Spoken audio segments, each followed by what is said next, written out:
Hello there, folks. Welcome to my brain wreck. If you like my channel, like, subscribe, press that bell button, or click down the bottom right hand corner of your screen there and click on the little person's head there with all the electrodes to them. As you guys may know, I myself have seizures. I've had 3 nocturnal seizures, and so far it's hard to say where it could be leading me to, know. And people with epilepsy, so far just been diagnosed with seizure disorder, not epilepsy. So we don't know until we have further testing done. So just don't know. So right now, it's going to be hard to determine what I can and can't do. As for now, I decided to do this, bring this video to you guys because a lot of you guys understand that most of us, if we have a seizure disorder or epilepsy of some type, that we're not allowed to drive. So some states vary by law, depends on their state law and stuff. Here in Michigan, it's 6 months. It's kind of like an honorary system, I should say. If the doctor doesn't put the paper in, you don't drive for 6 months. But if he tells you not to drive, you don't drive at all. You can send paperwork to the Secretary of State or DMV, whatever it is called in your state, to no more driving for obvious reasons. A lot of us feel that scares us. We feel like we lose our independency, that we can't drive or anything like that. So, and for you guys that don't know, that epilepsy does fall underneath the Social Security Act and the ADA, which people didn't realize. Some of you, I know, you may not know that, but it does. You just have to do your research. And for those, I just, do your research to understand your rights underneath American Disabilities Act, whatever, because I know a lot of people have probably lost positions or promotions and stuff because the company feels you're too much of a liability. But let's get off that side for now. Let's talk about driving. As being a driver myself, granted, driving is a privilege that we all earn or take our test for. So, but it gives lots of dependencies where we can go with our car and stuff, truck, whatever it may be. So, once I had my seizure, I lost my dependency not to drive. So, and I had to, I had to stay honest and stuff. Even though I didn't get nothing in the mail from the Secretary of State or anything saying I couldn't drive, the doctor told me I couldn't drive. So if your doctor tells you you can't drive, do not drive. Like I said, for obvious reasons, if you're driving and you have a seizure, accidents can happen. But also, if you get your seizures under control, depending on the state you live and stuff, you can drive. Some people say, no, you shouldn't drive at all then anymore at all. But people are going to, no matter what. You can tell them what, but, well, whatever you want. But they're going to drive because they want their dependency back.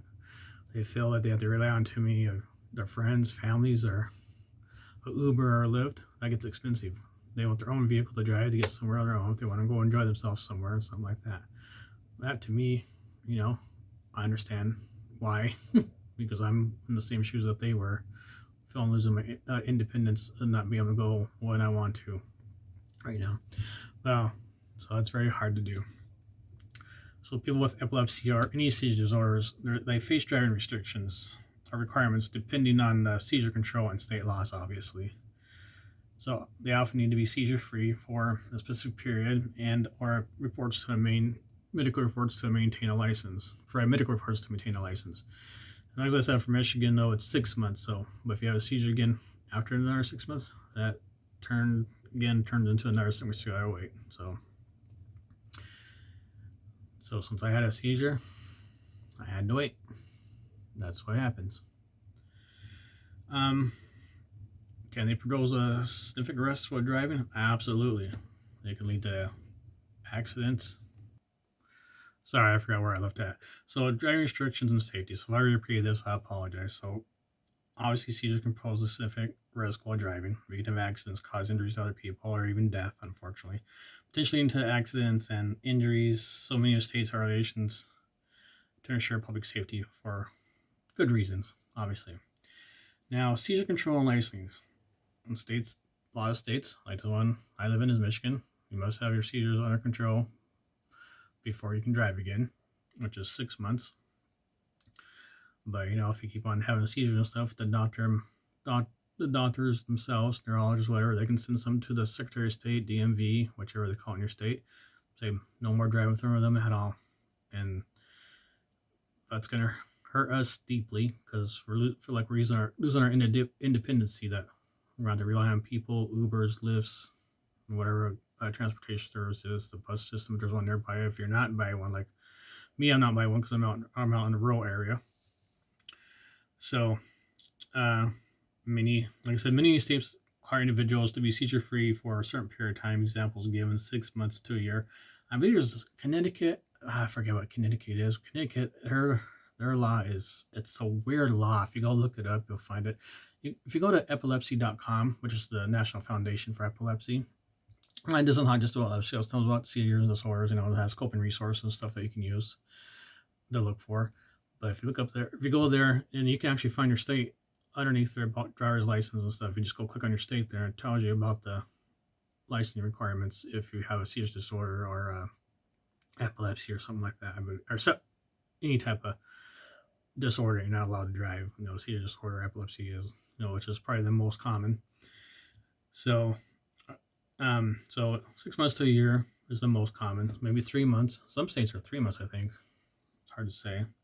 And there's a lot of states so you don't have to report. They don't have to report to the DMV or the Secretary of State. And Michigan's one of them. They don't have to report it to the Secretary of State.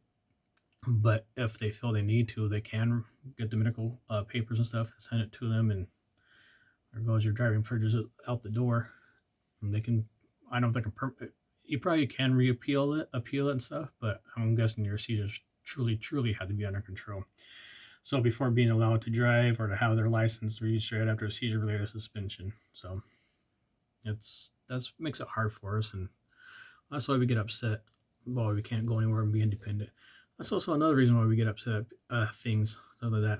People think, it's hard for us to be dependent on people because we want to be independent for ourselves. We don't want to be a burden to other people because a lot of times we think we're a burden to the other people that we love or care for, our friends, or, we just think we're a burden to the family, And you guys that have seizure disorders or epilepsy, you know what I'm talking about. You feel like you're just a burden to them because you need help with something to do this or that or whatever to get somewhere. And as for medical reporting, some states do have individual epilepsy to report their condition to the DMV or Secretary of State and or provide regular medical reports from the doctor to ensure their continued ability to drive safely. So I'm not sure what states those are, but I think you can find it on epilepsy.com and just press on your state there. It has a little thing about your driver's license stuff. It's basically it shows the state law for each state, whatever in your state that shows it. Now for commercial driving, that's a big one. Semi trucks and stuff like that. And actually, I think more than likely those probably you're not even supposed to drive at all afterwards or anything like that. And another diabetics. I'm diabetic type 2, and I don't think diabetics are allowed to drive at all for commercial at all because of their sugar can just go way too high and like that, or have a diabetic seizure and so forth. So restrictions for commercial drivers such as truck, buses, etc. are often stricter than those for private vehicles due to their increased risk involved in commercial driving, obviously, because those things, they weigh tons and tons. And those things just can take things out instantly and kill stuff instantly, basically. It's scary. So, and those people that do drive trucks and that have seizures or epilepsy, and they know what I'm talking about for those truck drivers and stuff like that. Maybe they've got their license suspended permanently, and they lose their livelihood. They lose their job. That they're paying for their family and stuff like that. Keep the food on the table. Food, clothing, and shelter is what we need, right? So that's like I said. We feel that when this happens and we lose our independency driving, and it hurts us. We feel like, well, what am I gonna do now? We're just kind of like, makes us depressed. Makes us wonder, how am I gonna get there to there to there, here and there? What are my options? What are my transportation services? What do if I live out in the middle of nowhere? How am I going to get to here or there or where? What's the next closest person or house or main city to me? Is it 10 miles away? 15, 20? It's hard to say. And as I said, there are state-specific regulations. Driving regulations for people with epilepsy vary by state. As I said, you can go to epilepsy.com, pro down your state, and click on your drive on the driving thing, whatever I believe it shows. So it's crucial to check with your state's DMV for specific requirements. All right. I know it's a pain in the butt. And like I said, I resonate with those people that you can't drive or anything like that. But if your seizures are in control and you're allowed to drive, hey, that's great. Let's hope they stay under control and that nothing does happen seriously to you or anybody or anyone else. And I know some people want to push back, well, they shouldn't be able to drive at all. Well, it's not your choice, though. Okay? It's up to the state if they decide not to for them to drive. Yes, driving is a privilege. So just think about yourself, though. Even if you don't have a disorder or anything like that, your driving is a privilege. So let's say they decide to suspend you for too many traffic violations. How would you feel about that? You know, they suspend your license for a year. You can't drive or do nothing. You either have to walk, bike, hike, trail, take an Uber, take a Lyft, you know. So look at that way also, you know. Just because you don't have a disorder or anything like that doesn't mean your driver's license can't be taken away and your privileges. So remember that. Driving is a privilege. All right? Not a right. It's a privilege.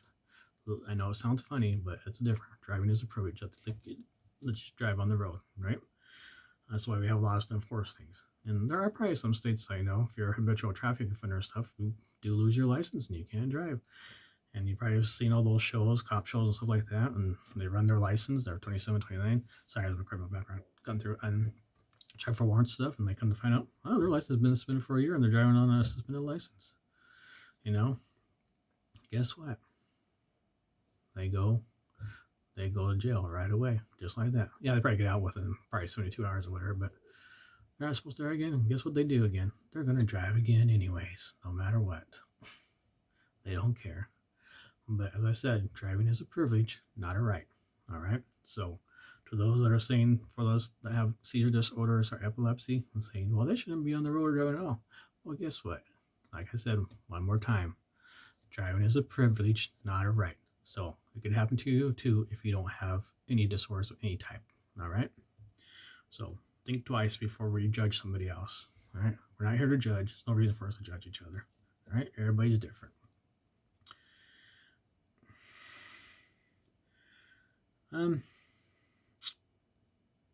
What happens? Factors affecting driving ability, you know, factors like the type of seizures, their frequency, and whether they're controlled by medication can influence driving restrictions. All right. There are different seizure types, you know. I'm going to name a few over here. We got generalized seizures such as tonic-clonic, which is basically what I had, nocturnal seizures that I had, you know. Can cause a loss of consciousness or muscle control, which can be very dangerous if they occur while driving. So yeah, if I'm driving and stuff and I could hurt somebody, I could be definitely responsible. So that's why they want to make sure your stuff is under control and if you're allowed to drive. As for focal seizures that affect consciousness or awareness can also be a hazardous for drivers, cause confusion and tiredness over 15 minutes as a person recovers. You know, so they're coming from a curve in there after a seizure. I'm not sure what's going on, or you know, just it's hard, you know. And like I said, that's why we have neurologists and we have hepatologists and stuff, and people that try to figure out what's causing these things. You know, our brain. This is why I call this my brain wreck. My brain wreck. My brain took a wreck, basically. All right, is what I'm saying. As I said, you guys can resonate with that. For me, for those people that have epilepsy and seizure disorders, other types of disorders possibly. So now if you're reporting to DMV, you know, someone with epilepsy or seizure disorder wishes to drive for the first time, usually, now I'm not saying this is every state, they must fill out an application for a license, potentially with a special form. I don't know if that's your state. I'm not sure if this is a Michigan state or not, but there are states that do that, require that. Now, this, I don't know if this is all the states. Like I said, Michigan here, the doctors they're not required to report to the secretary. They call them secretary of states here. I know other states are DMVs or whatever. But Michigan, there's a few states that don't require you to have the doctors report to the Secretary of State or DMV. Not sure why, but you can look up on your state there. It'll tell you if they report or not. If they have to report. So for notify of Department of Motor Vehicles, Secretary of State changes. So when someone already hold, let's say you already hold a driver's license, is diagnosed with epilepsy or seizure disorder, that person must notify the DMV. Okay, so that's depending on the law, what it says in your state. If you're personally yourself has to report it, or your doctor or whatever has to report it, it's hard to say. Mind you, this channel is not for medical advice or anything. This is this information I want to get out there to people that's not known enough to everybody, and that why there needs to be more funding for epilepsy and seizure disorders. And like I said in my other videos, this is not epilepsy and seizure disorders. We're just not funded enough. We don't see ourselves being out there put on TV as much as we should be for people with epilepsy and seizure disorder. We see some, but not as much as cancer, certain cancers like breast cancer or diabetes, such as myself. I don't think there's enough funding for it, and we're not put out. We're misunderstood. You're not in our shoes. You don't have to see disorders like we do. You're just not in our shoes. Go walk with somebody with epilepsy one day. Stay with them and see what it's like. Go through their daily life if you can. Volunteer with them one day and see. Go with somebody that has seizures on 2 or 3 seizures a day and see what it's like to be in their shoes and why they feel so upset and feel like they're a burden to their family or friends or people or just society in general. Why they feel like they're a stigma in society. You'll see why. They don't like it. And they don't want to be a burden. They just want to be like a normal person. And we are normal people like everybody else. All we have is just our brain works a little bit differently, and we have our brain wreck. That's why I call my channel My Brain Wreck. Of course, you want to seek professional advice and all that good stuff. You want to discuss your epilepsy and driving with your doctor, an epilepsy specialist. They can call, those are usually called epileptologists, or more in depth stuff. But a neurologist is just as fine to determine whether it's safe for you to drive or not. Like I said, this information is for just purposes only. It's not for advice, not for medical advice or diagnosis. I'm not giving advice. I'm just telling you what you could or couldn't. It's not for medical advice. Excuse me. Consult a professional. Always consult a professional. Always consult somebody that's trained in this, because that'd be the best bet for you. And like I said, driving laws vary by state. It's very scary. You got to be careful what you do with your medicines and take those on a regular thing, of course. And as I said, there's a certain time frame. Each state has its own certain time frame where you have to the doctor has to automatically report. And like I said, here in Michigan, once again, they don't have to report, but if the doctor tells you here in Michigan, no driving for 6 months, you don't drive for 6 months. All right. So if he tells you can't drive at all, I'm sorry, it's the hard truth to swallow. No driving at all. It's for your own good and for others' safety, people's safety on the road. But as I was saying, if people do have their seizures under control and they're okay for a long, long time and stuff like that, I'm not sure how long seizures stay free, because any one of us, no matter what, if the healthiest person in the world can have a seizure, no matter what. Do people outgrow seizures? Some people say they do. Epilepsy, as children, yeah, they do say they can outgrow it sometimes, but we just not know for sure. But anyways, this is my brain wreck, and this is why I thought I'd cover this topic about epilepsy, seizure disorders, and driving, and why we feel like it hurts us. I'm explaining to you why it hurts us when we lose our driving privileges. Like I said, driving privileges is not a right. It's a privilege. It's a privilege given by the state that you live in. Believe it or not, it's not a right. So it's up to the state to take your privilege away or not. If they decide to take it away, they take it away. So I hope this resonates with some of you out there that are trying to understand epilepsy and seizure disorders. So like I said, go out there with somebody if you know somebody with epilepsy or seizure disorder, walk with them one day or whatever, or see if you can show what it's like with a day in the life with them one day. Like I said, go with somebody that has maybe 2 or 3 seizures a day and see what it's like if they have to go to the hospital or they wait or how they're feeling after recovery.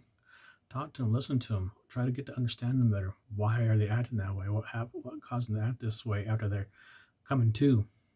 Why are they acting funny? Why are they you know shaking? Why are they nervous? Why are they like this? Where am I at? What's going on? I guarantee that you'll have a different outlook on it and understand. At least I hope you'll have an understanding, better understanding why they act like that. So, like I said, I'm not a professional. I'm just a person that has seizures. That's all. I have a seizure disorder. So I challenge each and every one of you out there that does not have no seizure disorder of any type. When you're healthy, go with somebody that has seizures. And see what they do and see what's like going with them in their life. Just walk around with them in a store or something or whatever. And why do they have to stay away from flashing lights? Talk to them, ask them questions. They'll talk to you, but they feel it's necessary or whatever. Ask them it's okay if you talk to them about their seizure disorders, and ask them to explain it to you. What's it like, and how do you feel? Do they feel like a burden? Guarantee most every single one of them, 100% of them, are going to say, yes, I do. They're going to feel like they're a stigma to society and they're not worth to be part of society. And that's why a lot of them end up having depression and anxiety and stress and just want to disappear out the face of the earth. But anyways, this is my brain wreck. I hope you get something out of this. And like I said, go find somebody with a seizure disorder or epilepsy. Talk to them and find out and walk with them through their life for the day and see what it's like. You guys have a great day. This is my brain wreck, and I hope you guys learned something today. Have a great night and a great morning. And April 20th, you guys have a great Easter.